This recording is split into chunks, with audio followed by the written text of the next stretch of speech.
everybody, happy Tuesday. And when it's Tuesday, I'm on Tumblr, and if you're new to my channel, welcome. And don't forget to subscribe. And if you're wondering who I am on Tumblr, it's just Kati Morton. It's easy to find me. So find me and ask your questions. And I've answered some of your questions already, but I have 3 questions today, as well as a little request at the end. So stay tuned for that. So without further ado, question number 1. Kati, is it normal to have anorexia and not be a perfectionist? Of course it is. Now, I know that a lot of times in the media and just in basic conversations outside of the mental health realm with a professional, many people assume that one thing equals another. Like, oh, if you have an eating disorder, you definitely have anxiety, or you definitely have OCD, or you definitely, if you have anorexia, you're definitely a perfectionist. And everybody is different. I find it just depends on the person. Some people definitely do have a perfectionistic tendency, and their eating disorder is something they've created mainly because they are seeking to control their environment, and that's the one way they know how to control it. But everybody's reason is different. I've had patients who were sexually abused, and so losing weight was a way to make themselves not appealing to their abuser. So that's a totally different thing, and they weren't perfectionistic at all. So it's definitely normal. Everybody's situation is different. That's just something that is somewhat common, and people have taken it as if it's fact, but it's not. Okay? Question number 2. Hey, Kati, thanks for all you're doing. Oh, you're very welcome. Can psychoanalytic therapy help a BPD patient? I thought this was a great question because I know I talk about different types of therapy, whether it be CBT or DBT. If you're wondering what all these acronyms are, you can search them on YouTube and find them. Just search, DBT Kati Morton or CBT Kati Morton. Now, psychoanalytic therapy, what is it? I've talked a little bit about it in the past, and it's more diving into our past relationships and experiences and working with our therapist to have a corrective experience. So it's almost like if in my family of origin when I was little, my parents were really, really hurtful and verbally abusive, and so I learned to just not talk about how I feel and not talk about what's going on with me, and to just try to keep everything on the up and up so that I don't get in trouble, because they're really mean if I get in trouble. Now with my therapist, I may try to recreate that. We call that recapitulating past events. And so I may try to recapitulate it by not doing my homework or not doing something that the therapist was working on with me on. Or I might not listen to them and be like, you're wrong, or any number of things. Hoping that and this is weird, it's all in our subconscious is what they believe in psychoanalytic theory, that in our subconscious we're hoping to have that same experience. So I'm hoping that the therapist will be like, shame on you, you're such a jerk, blah, blah, blah. But instead, a psychotherapist is going to say, well, can you tell me why you didn't do it? Is that something, and we'll look into it, and you will have a healing experience.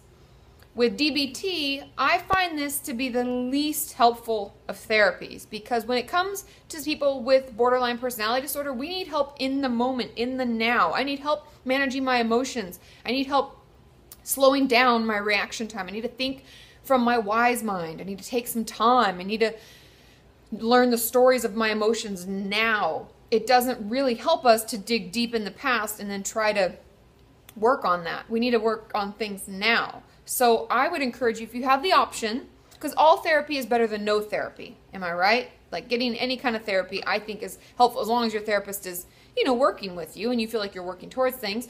I would try to seek other types. CBT is better. Even just talk therapy is better, but DBT is the best. Okay? Question number 3. Hey, Kati, is it fair for someone to blame their parents for their eating disorder? Oh, I feel like my parents were way too controlling of me growing up and maybe a little bit emotionally abusive. I often find myself wanting to relapse when they upset me, as if just to get my revenge. I thought this was a great question, because parents' number one concerns about them bringing their children in to see me is that I'm going to blame them. Now, is it always okay to blame parents? No. Are parents always to blame? No. Are parents sometimes to blame? Hell yes, because some parents just aren't the best. I know they try their best, and that's the one thing I always tell parents, you tried your best, you're doing the best with what you have, and oftentimes just situational. Ooh. Sorry, I have my window open because it's hot here, and that car is like racing backwards down the alley, which seems very dangerous. But sometimes parents can be really hurtful. They can be abusive. They can be demeaning. They can really stunt us emotionally. And in those cases, is it okay to blame them? Yes.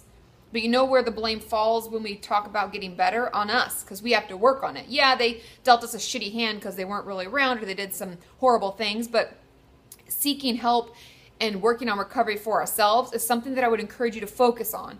Because yes, we want to punish them. Yes, we want to blame them, and that's fine. And it may come down to having a family session where you just hash it out and you're like, listen, this is all fucked up and I didn't like that or whatever. And then you work on yourself, and you may need to have that cathartic experience where you hash it out with them. But in my experience, sometimes it's just you working on you and moving past what they did. So to round that up, because I know I'm talking all over the place, to kind of sum that up, yes, it's fair to blame parents, but not all the time, because parents aren't always to blame. But in your situation, it sounds like they may have been a little emotionally abusive, and that can definitely harm us, and being really controlling can be really difficult. And so in some instances, it's definitely okay to blame our upbringing. We know it affects us a lot, right? So anyway, I hope that helps. Okay, so I have been invited to be on a podcast, yay, it's called the Mental Health Happy Hour, and it's a podcast with Paul Gilmartin. And if you haven't checked it out, you have to Google the Mental Health Happy Hour and listen to it, because he talks with different actresses, actors, professionals in the community, people in his field.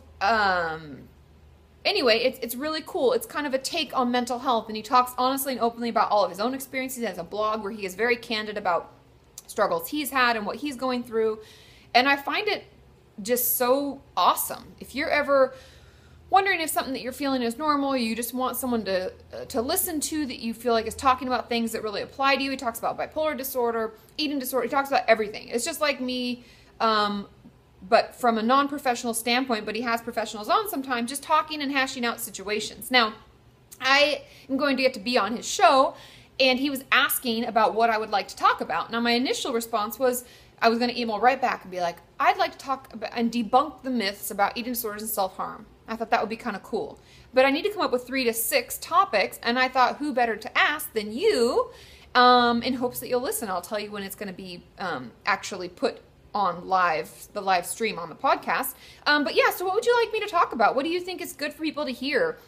It'll just be Paul and I talking about it and chatting about it and, giving our takes on it. So what would you like me to talk about? Let me know below. Okay, I'll see y'all tomorrow where I'm on the website and I'm on YouTube. So ask your questions below as well, and I will see you then. Bye.